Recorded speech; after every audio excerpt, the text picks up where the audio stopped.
क्या आप सोच सकते हैं कि एक बच्चों का साधारण सा खेल देखते देखते खूनी नरसंहार में बदल जाए? स्क्विड गेम के पिछले एपिसोड में खिलाड़ियों को पहली बार एहसास हुआ था कि ये कोई आम प्रतियोगिता नहीं बल्कि मौत का खेल है। अब डर, चीखों और भगदड़ के बीच आगे क्या होने वाला है, यही आज हम जानेंगे। कहानी की शुरुआत में हमें सॉन्ग गिहुन नाम का एक आदमी दिखाई देता है जो अपनी माँ के साथ रहता है। पिछले 3 सालों से उसकी जिंदगी लगातार खराब चल रही थी। उसकी माँ उसे कुछ पैसे देती है और कहती है कि वो अपनी बेटी के लिए कुछ अच्छा खरीद दे। उसकी माँ खुद भी काफी बीमार रहती है, लेकिन इतने पैसों से उसका कोई काम नहीं चलने वाला था। इसलिए सॉन्ग गिहुन अपनी माँ का एटीएम कार्ड चुरा लेता है। बाद में उसे पता चलता है कि उसकी माँ ने कार्ड का पासवर्ड बदल दिया है। यह देखकर वो परेशान हो जाता है। काफी कोशिश करने के बाद वो अपनी बेटी की जन्मतिथि डालता है और कार्ड अनलॉक हो जाता है। इसके बाद वो कार्ड से पैसे निकालकर घुड़दौड़ की सट्टेबाजी में लगा देता है। शुरुआत में वो सारे पैसे हार जाता है क्योंकि जिस घोड़े पर उसने दांव लगाया था वो पीछे रह जाता है। लेकिन अगली बार जब वो नंबर 6 वाले घोड़े पर पैसा लगाता है तो उसकी किस्मत चमक जाती है। उसका घोड़ा जीत जाता है और वो 46 लाख वॉन जीत लेता है। अपनी जीत की खुशी में वो बाहर अपने दोस्त के साथ सिगरेट पी रहा होता है। तभी वह कुछ लोगों को अपनी तरफ आते हुए देख लेता है और तुरंत वहाँ से भागने लगता है। भागते समय वो एक लड़की से टकरा जाता है और नीचे गिर पड़ता है, लेकिन आखिरकार वे लोग उसे पकड़ लेते हैं और उसकी पिटाई शुरू कर देते हैं। दरअसल ये वही लोग थे जिन्होंने उसे उधार पर पैसे दिए थे और अब अपना पैसा वापस लेने आए थे। यहीं से हमें समझ आता है कि सॉन्ग गिहुन की आर्थिक हालत सिर्फ खराब नहीं है बल्कि उसने खुद अपनी जिंदगी को इस हालत में पहुंचाया है। उसने कई लोगों से कर्ज ले रखा था। जब उसे लगा कि अब उसकी बुरी तरह पिटाई होगी तो वो अपने जीते हुए पैसे उन्हें देने लगता है, लेकिन तभी उसे पता चलता है कि उसकी जेब से सारे पैसे गायब हो चुके हैं। असल में जो लड़की उससे भागते समय टकराई थी उसी ने उसकी जेब काट ली थी। ये जानकर कर्ज देने वाला आदमी गुस्से में उसका नाक फोड़ देता है और अपने पैसे मांगने लगता है। सॉन्ग गिहुन के पास पैसे नहीं थे, इसलिए वह उनसे थोड़ा समय मांगता है, लेकिन वे लोग उससे एक एग्रीमेंट पर साइन करवा लेते हैं और धमकी देते हैं कि अगर अगले महीने तक पैसे वापस नहीं मिले तो उसकी किडनी निकाल ली जाएगी। अब सॉन्ग गिहुन के पास एक भी पैसा नहीं बचा था, इसलिए वो उसी जगह वापस जाता है जहाँ उसने घुड़दौड़ में पैसा जीता था। वहाँ जाकर वो काउंटर पर बैठी महिला से अपने पैसे वापस मांगता है क्योंकि खुशी में उसने उसे टिप दे दी थी। काफी मिन्नतों के बाद उसे कुछ पैसे वापस मिल जाते हैं। उन्हीं पैसों से वो अपनी बेटी को खाना खिलाने ले जाता है। उसकी बेटी अपने पिता को देखकर काफी उदास दिखाई देती है क्योंकि उसके चेहरे पर मारपीट के निशान साफ नजर आ रहे थे। खाना खाने के बाद दोनों वापस घर पहुँचते हैं। यहाँ उसकी पूर्व पत्नी अपनी बेटी को लेकर घर के अंदर चली जाती है, लेकिन सॉन्ग गिहुन बाहर ही खड़ा रहता है। यही पता चलता है कि 3 साल पहले उसका और उसकी पत्नी का तलाक हो चुका है। इसकी सबसे बड़ी वजह उसकी शराब, जुआ और गैर जिम्मेदार आदतें थीं। वो देर से घर लौट रहा था, इसलिए उसकी मेट्रो छूट जाती है। उदास होकर वो स्टेशन पर बैठ जाता है और अगली ट्रेन का इंतजार करने लगता है। तभी एक अजनबी आदमी उसके सामने आकर बैठ जाता है। वो अपना ब्रीफकेस खोलता है और उससे कहता है कि वो उसके साथ एक खेल खेलना चाहता है। उस आदमी का कहना था कि अगर सॉन्ग गिहुन खेल जीत गया तो उसे 1 लाख वॉन मिलेंगे। पैसों की जरूरत होने के कारण सॉन्ग गिहुन तुरंत तैयार हो जाता है, लेकिन एक समस्या थी, उसके पास दांव पर लगाने के लिए पैसे नहीं थे। इसलिए दोनों के बीच ये तय होता है कि जब भी सॉन्ग गिहुन हारेगा उसे एक जोरदार थप्पड़ खाना पड़ेगा। शुरुआत में वो लगातार हारता रहता है और कई थप्पड़ खाता है, लेकिन काफी कोशिशों के बाद वो आखिरकार एक राउंड जीत जाता है। उसकी खुशी का ठिकाना नहीं रहता। इसके बाद धीरे धीरे वो और भी कई राउंड जीतता है और अच्छी खासी रकम अपने नाम कर लेता है। जब वो वहाँ से जाने लगता है तो वो अजनबी उसे और ज्यादा पैसे कमाने का मौका देने लगता है, लेकिन सॉन्ग गिहुन उसकी बात को मजाक में टाल देता है। वो कहता है कि वो कोई बच्चा नहीं है जो किसी अजनबी की हर बात मान ले। तभी वो आदमी अचानक सॉन्ग गिहुन की पूरी जिंदगी के बारे में बताने लगता है। वो कहता है कि उसने हाल ही में एक कर्ज का एग्रीमेंट साइन किया है। उसकी पत्नी से 3 साल पहले तलाक हो चुका है। उसने अपनी नौकरी खो दी थी और उसका रेस्टोरेंट भी बंद हो गया था। ये सब सुनकर सॉन्ग गिहुन हैरान रह जाता है। वो पूछता है, तुम हो कौन और मेरे बारे में इतना सब कैसे जानते हो? तब वो अजनबी उसे एक कार्ड देता है। कार्ड पे कुछ अजीब निशान बने होते हैं और पीछे एक फोन नंबर लिखा होता है। वो आदमी बताता है कि उनकी संस्था लोगों को खेल खिलाकर बहुत सारा पैसा कमाने का मौका देती है। इतना कहकर वो वहाँ से चला जाता है। घर पहुँचने पर उसकी माँ उससे पूछती है कि उसके पास इतने पैसे कहाँ से आए। उन्हें लगता है कि वो फिर से जुआ खेल कर आया है, लेकिन सॉन्ग गिहुन बात को घुमा देता है और सच नहीं बताता। इसके बाद उसकी माँ उससे कहती है कि अगर वो अपनी बेटी को वापस पाना चाहता है तो उसे जिम्मेदार बनना होगा। उसकी पूर्व पत्नी जल्द ही अपने नए पति के साथ अमेरिका जाने वाली थी। अगर सॉन्ग गिहुन ये साबित कर सके कि वो अपनी बेटी का पालन पोषण कर सकता है तो शायद उसे उसकी कस्टडी वापस मिल सकती है। पूरी रात सोचने के बाद सॉन्ग गिहुन आखिरकार उस कार्ड पर दिए गए नंबर पर फोन कर देता है। फोन करने के बाद सॉन्ग गिहुन को एक सुनसान जगह पर बुलाया जाता है। वहाँ एक वैन उसका इंतजार कर रही होती है। वो वैन में बैठ जाता है, लेकिन कुछ ही देर बाद वैन के अंदर एक गैस छोड़ दी जाती है और वो बेहोश हो जाता है। उसे वैन में बैठाने वाले लोग लाल रंग की यूनिफॉर्म पहने हुए थे और उनके चेहरे पूरी तरह मास्क से ढके हुए थे। जब सॉन्ग गिहुन की आंख खुलती है तो वो खुद को एक विशाल हॉल में पाता है। वहाँ उसके जैसे सैकड़ों लोग मौजूद थे। सभी एक जैसी हरी ट्रैक सूट पहने हुए थे और धीरे धीरे होश में आ रहे थे। इसी दौरान उसकी मुलाकात प्लेयर नंबर 001 से होती है,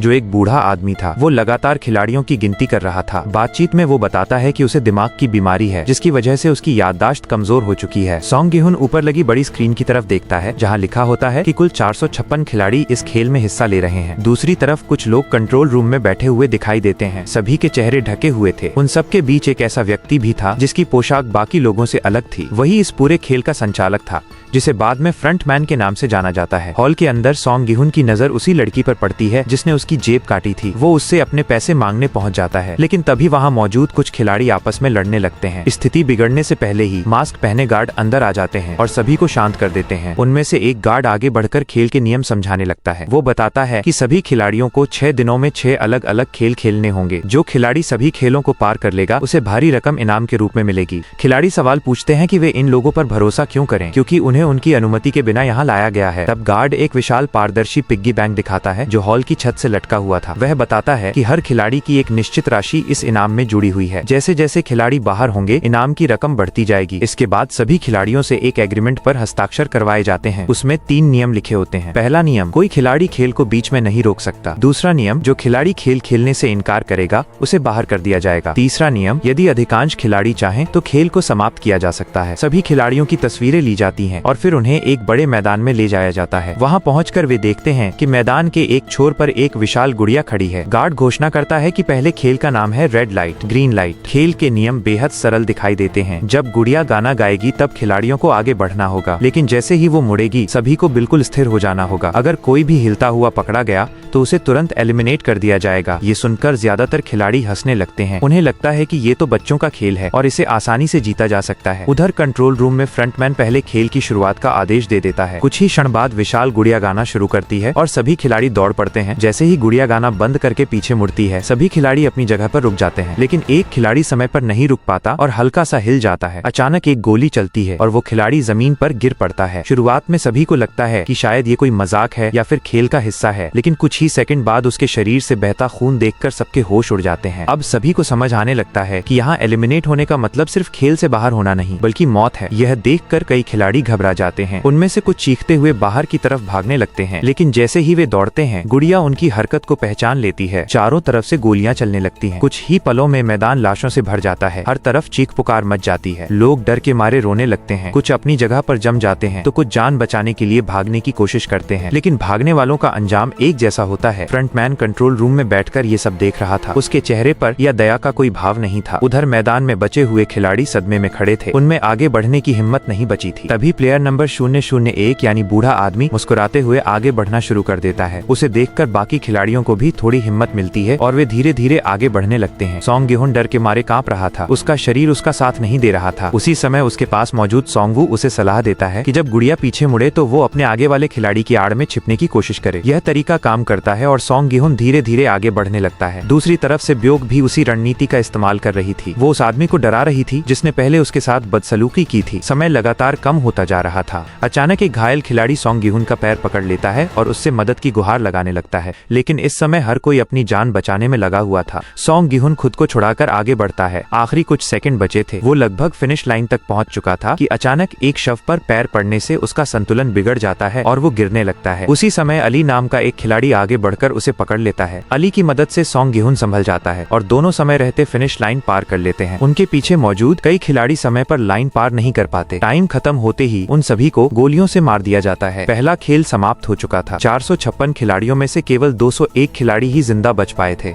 जैसे ही खेल खत्म होता है मैदान का ऊपरी हिस्सा बंद होने लगता है। ऊपर से देखने पर पता चलता है कि ये पूरी जगह समुद्र के बीच स्थित एक रहस्यमयी द्वीप पर बनाई गई है। रात होते ही सभी बचे हुए खिलाड़ियों को वापस हॉल में ले जाया जाता है। हर कोई सदमे में था। किसी ने भी नहीं सोचा था कि पैसों के लिए खेले जाने वाले इस खेल में सचमुच लोगों की जान ले ली जाएगी। उधर दूसरी तरफ गार्ड मारे गए खिलाड़ियों के शवों को ताबूतों में भरकर एक भट्टी की तरफ ले जा रहे थे। वहाँ उन सभी शवों को जला दिया जाता है ताकि उनके पीछे कोई सबूत न बचे। हॉल के अंदर बचे हुए खिलाड़ी अभी भी सदमे में बैठे थे। तभी अचानक दरवाजा खुलता है और हथियारों से लैस गार्ड दोबारा अंदर आ जाते हैं। उन्हें देखते ही सभी खिलाड़ी घबरा जाते हैं। गार्ड घोषणा करते हैं कि 456 खिलाड़ियों में से 255 खिलाड़ी एलिमिनेट हो चुके हैं और अब केवल 201 खिलाड़ी ही बचे हैं। ये सुनकर कई खिलाड़ी रोने लगते हैं। कुछ लोग गार्ड्स के सामने हाथ जोड़कर उनसे अपनी जान बख्शने की विनती करने लगते हैं। वे कहते हैं कि उन्हें घर जाना है और वे यह खेल अब नहीं खेलना चाहते, लेकिन गार्ड साफ कहते हैं कि उन्होंने किसी को जबरदस्ती यहाँ नहीं रोका है और नियमों के अनुसार फैसला खिलाड़ियों के हाथ में है। तभी सॉन्गवू आगे बढ़ता है और एग्रीमेंट के तीसरे नियम की बात करता है। वो याद दिलाता है कि अगर अधिकांश खिलाड़ी चाहें तो खेल को समाप्त किया जा सकता है। गार्ड उसकी बात मान लेते हैं और वोटिंग कराने का फैसला करते हैं, लेकिन वोटिंग शुरू होने से पहले वे सभी खिलाड़ियों को ऊपर लटके हुए पिग्गी बैंक की तरफ देखने को कहते हैं। अचानक ऊपर से बड़ी मात्रा में नकदी उस पिग्गी बैंक में गिरने लगती है। गार्ड बताते हैं कि ये पैसा उन खिलाड़ियों की कीमत है जो पहले खेल में मारे गए हैं। कुछ ही देर में पिग्गी बैंक नोटों से भरने लगता है। इतनी बड़ी रकम देखकर कई खिलाड़ियों की आंखें चमक उठती हैं। गार्ड बताते हैं कि अभी तक इनाम की राशि 25.5 बिलियन वॉन तक पहुंच चुकी है। अगर खेल जारी रहा तो यह रकम और भी बढ़ती जाएगी। इसके बाद वोटिंग शुरू होती है। सभी खिलाड़ियों के सामने 2 बटन रखे जाते हैं। लाल बटन का मतलब था खेल समाप्त करना और हरा बटन का मतलब था खेल जारी रखना। सबसे पहले सोंग गिहुन वोट देता है। वो लाल बटन दबाता है क्योंकि वो अब इस डरावने खेल का हिस्सा नहीं बनना चाहता। इसके बाद एक एक करके बाकी खिलाड़ी भी वोट देने लगते हैं। शुरुआत में लाल बटन आगे चल रहा था, लेकिन जैसे जैसे वोटिंग बढ़ती है हरे बटन के वोट भी तेजी से बढ़ने लगते हैं। कई खिलाड़ी पैसों के लालच में खेल जारी रखना चाहते थे। कुछ समय बाद दोनों पक्ष बराबरी पर आ जाते हैं। अब फैसला आखिरी खिलाड़ी के हाथ में था। वो आखिरी खिलाड़ी था प्लेयर नंबर 001, यानी वही बूढ़ा आदमी। सभी की नजरें उसी पर टिक जाती हैं। बूढ़ा आदमी कुछ पल के लिए उलझन में पड़ जाता है। उसकी याददाश्त कमजोर थी, इसलिए वो भूल जाता है कि कौन सा बटन किस लिए है। गार्ड उसे दोबारा नियम समझाते हैं। सब लोग सांस रोककर उसका फैसला सुनने का इंतजार करते हैं और फिर बूढ़ा आदमी लाल बटन दबा देता है। बस इसी एक वोट से खेल अस्थायी रूप से समाप्त हो जाता है। सभी खिलाड़ियों को रिहा करने का फैसला ले लिया जाता है और उन्हें वापस उनकी पुरानी जिंदगी में भेजने की तैयारी शुरू हो जाती है। वोटिंग खत्म होने के बाद सभी खिलाड़ियों को उसी जगह वापस छोड़ दिया जाता है जहां से उन्हें उठाया गया था। उनके हाथ पैर बंधे हुए थे ताकि वे रास्ते में कुछ समझ न सकें। सोंग गिहुन जब होश में आता है तो सबसे पहले से ब्योक को देखता है। वो उसके बंधन खोल देता है, लेकिन से ब्योक उसकी मदद करने के लिए तैयार नहीं होती क्योंकि उसे लगता है कि सोंग गिहुन उससे अपने चोरी हुए पैसे वापस मांगेगा। हालांकि सोंग गिहुन उसे भरोसा दिलाता है कि वो ऐसा नहीं करेगा, लेकिन जैसे ही उसके हाथ खुलते हैं वो मजाक में अपने पैसे वापस मांगने लगता है। उधर अली भी अपनी पुरानी जिंदगी में लौट चुका था। वो सीधे अपने फैक्ट्री मालिक के पास पहुंचता है जिसने कई महीनों से उसकी मेहनत की कमाई नहीं दी थी। अली अपने पैसों की मांग करता है, लेकिन मालिक फिर बहाने बनाने लगता है। इस बार अली का सब्र टूट जाता है और दोनों के बीच हाथापाई शुरू हो जाती है। झड़प के दौरान मालिक का हाथ मशीन में फंस जाता है और बुरी तरह कुचल जाता है। इस अफरा तफरी का फायदा उठाकर अली अपनी बकाया रकम लेकर वहाँ से निकल जाता है। फिर वो अपनी पत्नी के पास पहुंचकर उसे बताता है कि अब उन्हें यहाँ से निकल जाना चाहिए। दूसरी तरफ सोंग गिहुन पुलिस स्टेशन पहुँचता है और पूरी घटना की शिकायत करता है। वो पुलिस वालों को बताता है कि कुछ नकाबपोश लोग सैकड़ों लोगों को अगवा करके एक रहस्यमयी द्वीप पर ले गए थे, जहां उन्हें जानलेवा खेल खेलने के लिए मजबूर किया गया। लेकिन उसकी बात सुनकर पुलिस वाले हंसने लगते हैं। उन्हें लगता है कि सोंग गिहुन कोई झूठी कहानी सुना रहा है या फिर उसका मानसिक संतुलन ठीक नहीं है। काफी कोशिशों के बाद भी जब कोई उसकी बात पर विश्वास नहीं करता तो वो निराश होकर वहाँ से लौट जाता है। घर पहुँचने पर उसे अपनी माँ कहीं दिखाई नहीं देती। तभी उसके पास अस्पताल से फोन आता है। अस्पताल पहुँचने पर उसे पता चलता है कि उसकी माँ की तबीयत बहुत ज्यादा खराब हो चुकी है। डॉक्टर बताते हैं कि उनके पैरों में गंभीर समस्या हो गई है और इलाज के लिए ऑपरेशन जरूरी है, लेकिन ऑपरेशन का खर्च बहुत ज्यादा था